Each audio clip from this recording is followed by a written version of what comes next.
Bodoland to the live news बे समाव मोनसे big breaking news होनो थाखाय आखायाव लादों। Bodoland to the live news बे समाव मोनसे big breaking news लानानै फैदों। बंग लैथोनिफ्राय सोमजिनाय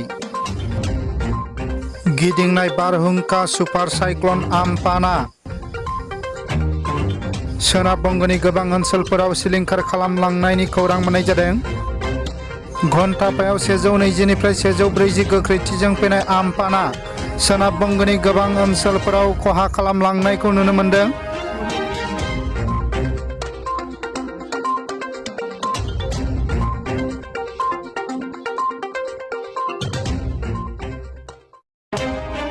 लामाजों खारनाय गोबां गारि मटरफोरा आम्फाननि बे गिथावना गोख्रैथिजों लामायाव गोग्लैनानै थानाय नुथायफोरखौ नुनो मोनदों।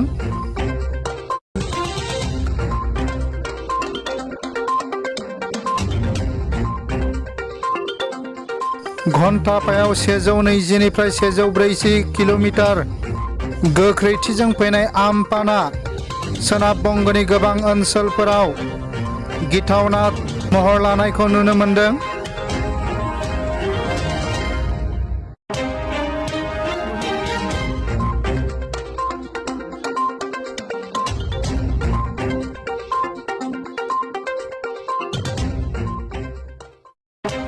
बंग लैथोनिफ्राय सोमजिनाय बे सुपार साइक्ल'न आम्फाना घन्टाफायाव 120 निफ्राय 140 गोख्रैथिजों खारनायखौ मिथिनो मोननाय जादों।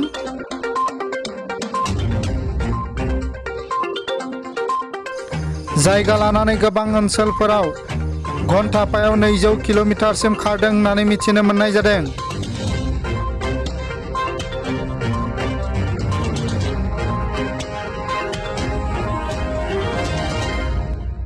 आसामावबो सुपार साइक्ल'न आम्फाननि गोहोमा गोग्लैगोन होननानै बोथोर बिगियाना फोसावदों।